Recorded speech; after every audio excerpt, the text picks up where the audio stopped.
संयुक्त राष्ट्र में अब तक का सबसे बड़ा भूचाल भारत की स्थायी सदस्यता पर लगने वाली है मुहर। 5 देशों की 80 साल पुरानी दादागिरी होने वाली है खत्म। 140 करोड़ की आवाज से गूंजा न्यूयॉर्क का मंच। भारत के छोटे से दोस्त ने दिखाई शेर जैसी हिम्मत। चीन अमेरिका के मुंह पर बोला, अब भारत को कोई नहीं रोक सकता। हमेशा के लिए पलटने वाला है वीटो पावर का खेल। हिमालय की गोद से उठी आवाज ने दुनिया में मचाई खलबली। पूरी दुनिया की नजरें जब अमेरिका चीन के ट्रेड वॉर और रूस यूक्रेन के तनाव पर टिकी थीं, तब पर्दे के पीछे भारत एक ऐसी कूटनीतिक बाजी बिछा रहा था जिसकी गूंज ने ग्लोबल पावर के समीकरणों को हिलाकर रख दिया है। ये कोई सैन्य ऑपरेशन नहीं, बल्कि उससे भी बड़ा एक ऐसा चक्रव्यूह था जिसे भेदने की कोशिश में चीन और पाकिस्तान जैसे देश उलझ कर रह गए हैं।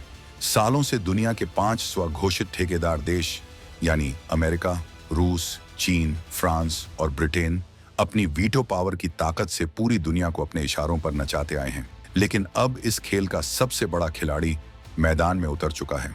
एक ऐसा खिलाड़ी जिसके पास 140 करोड़ लोगों की ताकत है, दुनिया की सबसे तेज दौड़ती अर्थव्यवस्था का दम है और ग्लोबल साउथ की लीडरशिप का ताज है। हाल ही में संयुक्त राष्ट्र के उसी मंच से जहां ये 5 देश अपनी मनमानी करते हैं, एक ऐसी आवाज उठी जिसने चीन के कानों में पिघला हुआ सीसा डाल दिया और पाकिस्तान की नींद हराम कर दी है। ये आवाज भारत के एक छोटे से लेकिन जिगरी दोस्त भूटान की थी, जिसने खुलेआम ऐलान कर दिया कि अब संयुक्त राष्ट्र सुरक्षा परिषद में भारत को स्थायी सीट दिए बिना दुनिया में शांति और स्थिरता की बात करना बेईमानी है। Security Council must include deserving nations such as India and Japan. ये सिर्फ एक बयान नहीं, बल्कि उस तूफान का संकेत है जो आने वाले समय में दुनिया के पावर स्ट्रक्चर को जड़ से उखाड़ फेंकेगा। हम आपको बताएंगे इस धमाकेदार खबर की पूरी कहानी, तो बने रहिएगा वीडियो पर और इस संबंध में आपके जो भी विचार हो कमेंट में लिखकर जरूर बताइएगा। तो चलिए पर्दा उठाते हैं उस सबसे बड़ी कूटनीतिक जंग से जिसने दुनिया के सबसे शक्तिशाली देशों के होश उड़ा दिए हैं। ये कहानी शुरू होती है न्यूयॉर्क में, संयुक्त राष्ट्र के मुख्यालय से, वो जगह जिसे दुनिया का सबसे बड़ा पंचायत घर कहा जाता है। यहाँ दुनिया भर के नेता बड़ी बड़ी बातें करते हैं, लेकिन असली ताकत सिर्फ 5 देशों के हाथ में है। इन्हें P5 यानी परमानेंट 5 कहा जाता है। ये हैं अमेरिका, रूस, चीन, फ्रांस और ब्रिटेन। दूसरे विश्व युद्ध के बाद जब संयुक्त राष्ट्र बना तो ये विजेता देश खुद को दुनिया का चौधरी मानकर इस VIP क्लब में बैठ गए। इनके हाथ में एक ऐसी शक्ति है जिसे कहते हैं वीटो पावर। आसान भाषा में समझें तो अगर दुनिया के 193 में से 192 देश किसी बात पर राजी हों, लेकिन इन 5 में से सिर्फ एक देश कह दे नहीं, तो वो फैसला वहीं रद्दी की टोकरी में फेंक दिया जाता है। सोचिए कितनी बड़ी नाइंसाफी है। 8-10 साल पहले की दुनिया के हिसाब से बना ये नियम आज 2025 के भारत जैसे देश पर थोपा जा रहा है, जिसकी आबादी दुनिया का 6ठा हिस्सा है। भारत जो आज दुनिया की 4थी सबसे बड़ी अर्थव्यवस्था है और जल्द ही 3री बनने वाला है। भारत जो दुनिया के सबसे मुश्किल मिशनों में अपने शांति सैनिक भेजता है। भारत जिसने कोरोना काल में दुनिया को वैक्सीन देकर करोड़ों जानें बचाईं। उस भारत को इस VIP क्लब से बाहर रखा गया है और इसका सबसे बड़ा गुनहगार है हमारा पड़ोसी चीन। वो जानता है कि अगर भारत इस क्लब में आ गया तो एशिया में उसकी दादागिरी खत्म हो जाएगी। जब भी भारत की स्थायी सदस्यता की बात उठती है, चीन अपनी वीटो पावर का डर दिखाकर अड़गा लगा देता है। लेकिन अब खेल बदल चुका है। भारत ने अब भीख मांगना बंद करके अपना हक छीनने की तैयारी कर ली है और इस लड़ाई में भारत अकेला नहीं है। हाल ही में भूटान के प्रधानमंत्री शेरिंग तोब्गे ने संयुक्त राष्ट्र के मंच से जो दहाड़ लगाई है, उसने चीन के होश फाख्ता कर दिए हैं। उन्होंने साफ साफ कहा कि सुरक्षा परिषद आज की दुनिया की हकीकत को नहीं दर्शाती। ये पुरानी और अप्रासंगिक हो चुकी है। इसे बदलना होगा और भारत और जापान जैसे देशों को स्थायी सदस्य बनाना ही होगा। ये बात इसलिए बड़ी है क्योंकि भूटान एक छोटा सा देश है जो चीन की सीमा से सटा हुआ है। चीन हमेशा भूटान पर दबाव बनाने की कोशिश करता है। इसके बावजूद भूटान का भारत के लिए खुलेआम बोलना ये दिखाता है कि दुनिया अब भारत के नेतृत्व पर कितना भरोसा करती है। ये भारत की दशकों की नेबरहुड फर्स्ट पॉलिसी और मजबूत डिप्लोमेसी की जीत है। अब सवाल उठता है कि आखिर ऐसा क्या हुआ कि आज छोटे छोटे देश भी भारत के लिए चीन और अमेरिका जैसी ताकतों के सामने खड़े हो रहे हैं।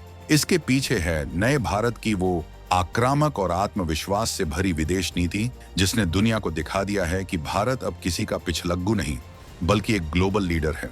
वो दौर बीत गया जब भारत गुटनिरपेक्षता की चादर ओढ़कर चुपचाप बैठा रहता था। आज का भारत G20 जैसा सफल आयोजन करता है तो दुनिया देखती रह जाती है। आज का भारत क्वाड जैसे संगठन बनाकर चीन को उसी की भाषा में जवाब देता है। आज का भारत ग्लोबल साउथ यानी दुनिया के विकासशील और गरीब देशों की आवाज बनता है। जब रूस यूक्रेन युद्ध हुआ तो पूरी पश्चिमी दुनिया ने भारत पर दबाव बनाया कि वो रूस की निंदा करे, लेकिन भारत अपनी स्वतंत्र विदेश नीति पर अड़ा रहा और वही किया जो भारत के हित में था। उसने दुनिया को साफ संदेश दे दिया कि भारत अपने फैसले खुद लेगा, किसी के दबाव में नहीं आएगा। यही वजह है कि आज दुनिया के देश भारत की इज्जत करते हैं। वो जानते हैं कि भारत एक भरोसेमंद दोस्त और एक ताकतवर साथी है। भूटान का समर्थन इसी बदलती हुई हकीकत का एक सबूत है। ये सिर्फ भूटान की बात नहीं है। दुनिया के ज्यादातर देश, चाहे वो अफ्रीका के हों, लैटिन अमेरिका के हों या फिर यूरोप के, सभी मानते हैं कि भारत के बिना सुरक्षा परिषद अधूरी है। फ्रांस, ब्रिटेन, रूस और यहाँ तक कि अमेरिका भी कई बार सार्वजनिक रूप से भारत की स्थायी सदस्यता का समर्थन कर चुके हैं। लेकिन असली कांटा सिर्फ एक है, चीन। चीन को डर है कि अगर भारत को वीटो पावर मिल गई तो वो पाकिस्तान के पाले पोसे उन संगठनों और लोगों पर लगाम कस देगा जो भारत में अस्थिरता फैलाते हैं।